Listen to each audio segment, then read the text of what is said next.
that freaking light. Now they're going off. Are you freaking kidding me? There they freaking go now.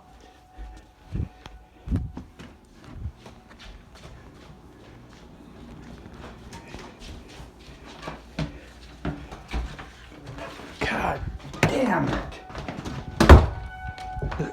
There they go now as I get back home. Want their light. It pisses me off. We get down there.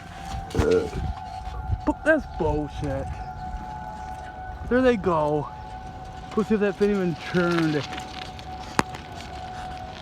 God damn it. That pisses me off. 1:24 p.m.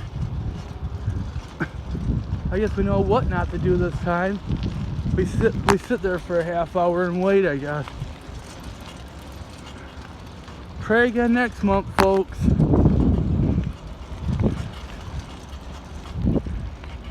They're going now. Let's get close and see if that one even went. Problem was we were too late.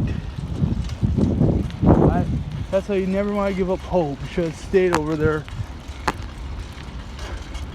Damn it. Could have stayed there a little bit longer. Just as I was getting ready to lay down and take my nap, they go off. We'll see if that thing churned. That's okay. Next time we're gonna try again next month, and we're definitely again next month. We'll be down there a half hour longer. I don't care. We're gonna see if that churned.